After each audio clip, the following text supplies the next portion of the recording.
Ang babaeng TikToker na ito ay pinatay ang kanyang kapatid at nagawa pa niyang i-upload sa TikTok ang dugo ang gloves na kanyang ginamit sa pagpatay. Sino ang babaeng ito at ano kaya ang dahilan kung bakit niya napatay ang kanyang kapatid? Welcome to Tagalog Story Files. Kung ikaw ay mahilig sa kwentong krimen, katatakutan, trivias at general knowledge ay huwag kalimutang mag-follow at mag-subscribe.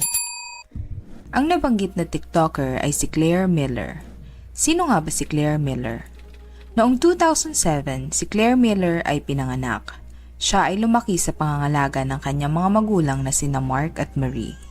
Siya ang bunso sa kanilang pamilya at meron siyang mas nakakatandang kapatid na babae na nagngangalang Helen. Kung si Claire ay lumaking masayahin at malusog, kabaligtaran naman ang naging sitwasyon ng kanyang nakakatandang kapatid na si Helen. Si Helen ay mas matanda kay Claire ng 2 taon at siya rin ay may sakit na cerebral palsy at dahil sa kanyang sakit ay hindi niya magawang tumayo mag-isa. Kaya't buong buhay niya ay nakaupo lang siya sa wheelchair at nangangailangan ng tulong ng kanyang mga magulang. Ang kanilang pamilya ay masaya at tahimik na namumuhay sa Lancaster, Pennsylvania. Ang mga videos na pinopost ni Claire sa social media ay harmless naman ang karamihan dahil pagsasayaw at paglilip-sync lang naman ang mga ito. Ngunit sa isang post niya noong February 22, 2021 ay ikinaalarma umano ng kanyang mga kaibigan at iba pang TikTok users sa buong mundo. Nagpost umano si Claire ng video kung saan may ipinakita siyang latex gloves na puno ng dugo. Kinaumagahan, matapos makita ang kanyang post sa social media, siya ay inaresto ng mga otoridad. Di umano ay pinatay ni Claire ang kanyang kapatid na si Helen at ang dugo sa gloves na ipinakita niya sa kanyang video ay dugo pala ng kanyang kapatid. Noong April 16, 2021, humarap si Claire sa judge kasama ang kanyang abogado at siya ay nag-plead ng not guilty. Ayon sa kanyang abogado, ayaw niya rin dumaan sa preliminary hearing. Hahayaan na lang umano nila na umusad ang kaso kahit hindi pa pinapakita ng prosekusyon ng mga ebidensya. Nakaschedule ang paglilitis sa kaso ni Claire noong May 14, 2021. Bago pa man magsimula ang paglilitis, ilang beses pinakausapan ng kampo ni Claire na litisin siya bilang juvenile dahil siya ay menor de edad. Si Claire ay 16 years old pa lang nung panahon na maganap ang krimen. Bukod doon, may mga ipinakita umanong ebidensya ang kanyang abogado na magpapatunay na wala sa tamang pag-iisip si Claire. Ngunit nang makita ang judge ang mga ebidensya na iniharap ng abogado ni Claire, hindi pa rin ito pumayag. At kahit ito ay wala pa sa tamang edad, siya ay lilitisin pa rin gaya ng normal na nasasakdal na gumawa ng krimen. Habang nililitis sa korte ang kaso ni Claire, nakiusap ang ama nito na si Mark na i-consider ang mga sasabihin ng eksperto na magpapatunay na si Claire ay may problema sa pag-iisip kaya niya nagawa ang krimen. Dumalo din sa paglilitis ang ina ni Claire na si Marie. Nang si Marie ay tumayo sa witness stand, ikinwento niya na masipag mag-aral at matalinong estudyante si Claire. Aniya, si Claire ay A-straight student. Siya din umano ay co-president sa kanilang klase noong siya ay nasa 8th at 9th grade.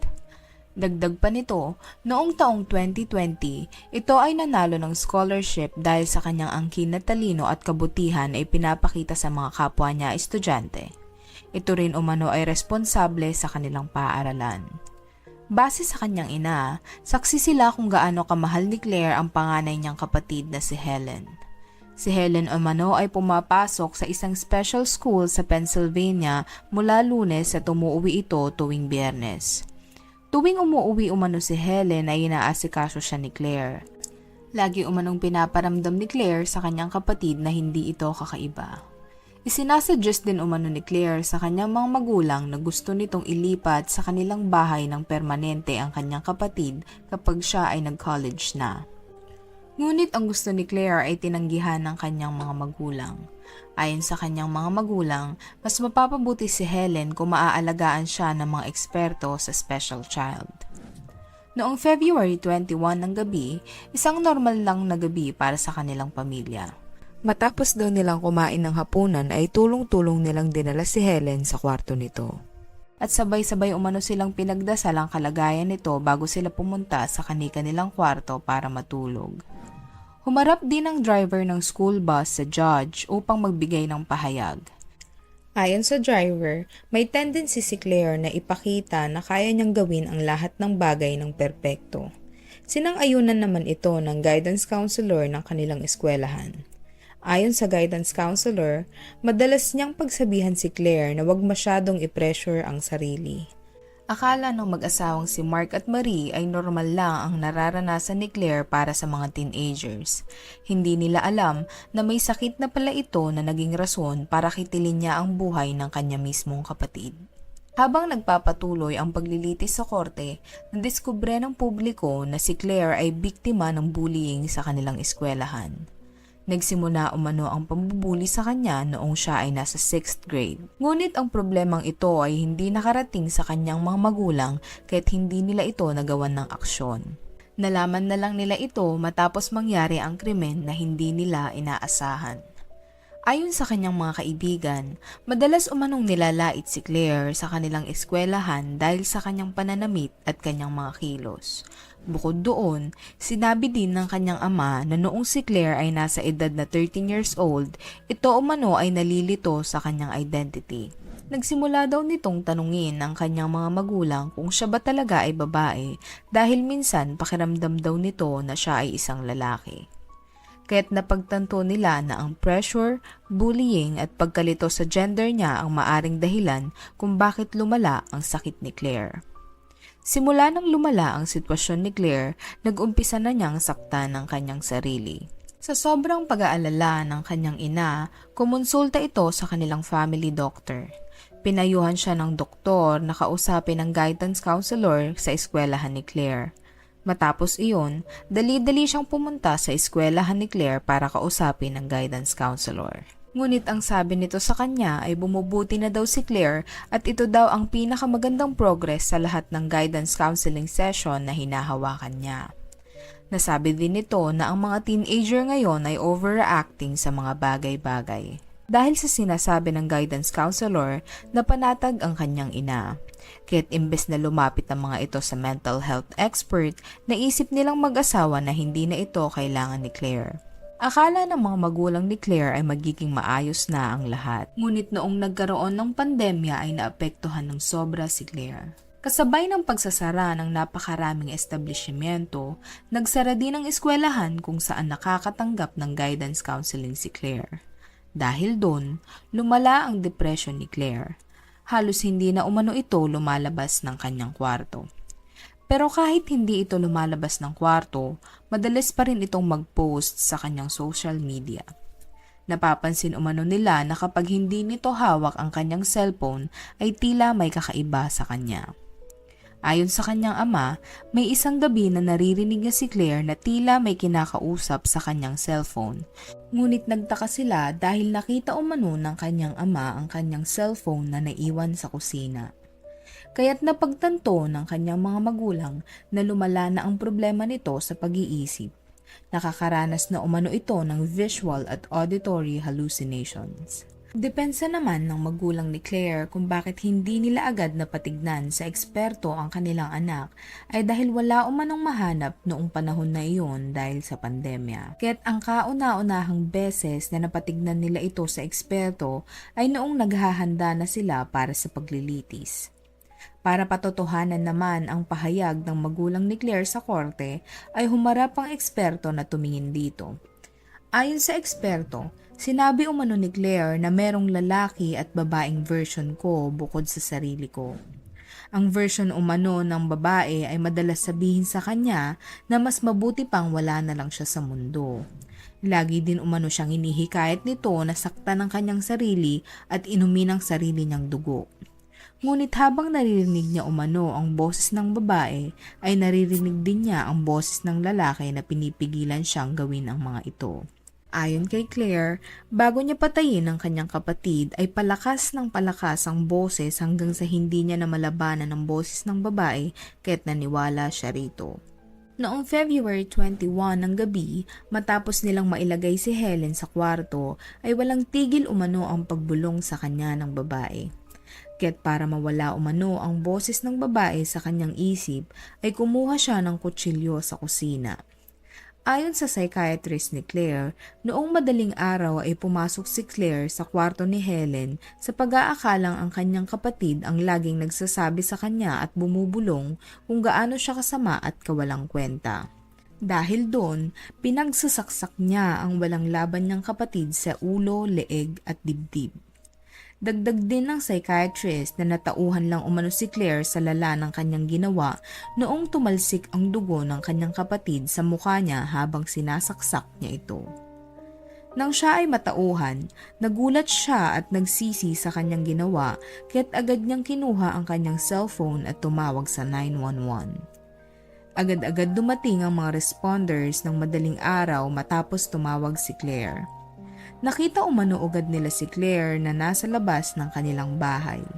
Ayon sa kanila, noong una nilang makita si Claire, akala nila ay inaabuso ito ng kanyang mga magulang. Ngunit nagbago ang lahat nang mapansin nila na ang suot nitong damit ay puno ng dugo. Nakita rin nila na ang niebe na malapit sa inuupuan ni Claire ay may mga dugo dahil pinahid pala ni Claire ang kanyang kamay sa mga ito. Agad-agad pumasok ang mga otoridad sa bahay nila Claire para tignan kung ano ang nangyari. Gulat na gulat naman ang mga magulang ni Claire na makita ang mga pulis sa kanilang bahay. Laking gulat nila nang malaman nila ang ginawa ni Claire dahil ayon sa kanila ay wala silang narinig na kahit anong ingay at sila ay mahimbing na natutulog. Dali-dali silang pumunta sa kwarto ni Helen at nang makita ang kaawa-awa nilang anak ay agad-agad nila itong isinugod sa ospital. Ngunit noong dumating sila sa ospital ay wala ng buhay ito at idineklarang dead on arrival noong 4:30 ng madaling araw. Sinang-ayunan din ng isa pang doktor na may problema talaga sa pag-iisip si Claire noong nangyari ang krimen. Napatunayan umano nila na si Claire ay nakakaranas ng major depressive disorder, anxiety at psychosis. Ayon sa kanila, ang pinagdadaanan ni Claire ay maaring resulta ng matinding trauma dahil sa pambubuli sa kanya, pagkalito nito sa kanyang kasarian, at sobrang kalungkutan dahil ang isa umanong kaibigan nito ay nagtangkang magpakamatay. Pinalala pa umano ito ng pandemya dahil napilitang silang manatili sa loob ng bahay ng matagal na panahon dahil sa lockdown. Ayon sa mga eksperto, ang utak umano ni Claire ay hindi pa fully developed. Ngunit kahit anong pahayag ng kampo ni Claire at kahit napakaraming witness ang iharap para mapatunayan na hindi nito plinano ang nangyari, ang prosecutor ay inilaban na kahit ito ay nagkaroon ng psychotic break ay hindi ito maaring malitis bilang isang juvenile. Iprinisinta nila ang mga text messages mula sa cellphone ni Claire at doon ay nalaman ng publiko na matagal ng plano ni Claire na pumatay at kunin ang sarili niyang buhay. Base sa prosecutor, kung sakali man na hindi niya pinatay ang kanyang kapatid, ay maari pa din itong pumatay ng ibang tao. Ayon sa prosekusyon, hindi nila itinatanggi na may sakit sa pag-iisip si Claire. Ngunit kung pumayag ang judge na ito ay litisin bilang isang juvenile, pagkalipas lang umano ng 6 na taon ay maaari na itong makalabas ng kulungan. Yun ang kinababahala ng prosekusyon dahil maigsi umano ang 6 na taon para masabing na-rehabilitate at magaling na si Claire. Natatakot sila para sa kaligtasan ng publiko kung makakalabas si Claire sa maigsing panahon ng pagkakakulong. Noong March 10, 2023, pumayag ang kampo ni Claire na hindi na siya litisin bilang isang juvenile. Kaya't alinsunod sa payo ng kanyang abogado, nag-plead si Claire ng guilty. Kapalit ng pag-plead niya ng guilty ay ang pagbaba ng kanyang kaso at parusa. Imbes sana na homicide ang kaso sa kanya, ito ay ibinaba na lamang sa 3rd-degree murder. Ayon sa judge, naniniwala siya na si Claire ay mentally ill pero ito daw ay hindi mentally disabled. Nasabi rin nito na naiintindihan niya ang hirap ng pinagdadaanan ng magulang ni Claire at Helen dahil sa sitwasyon.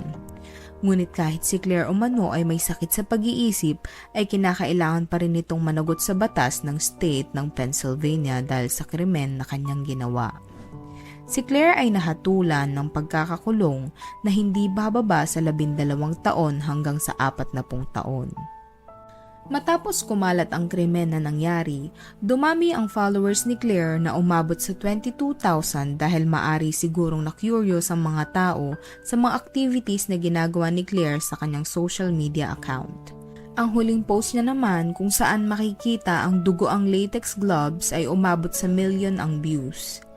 Agad-agad umaksyon ng social media platform at binura ang account ni Claire.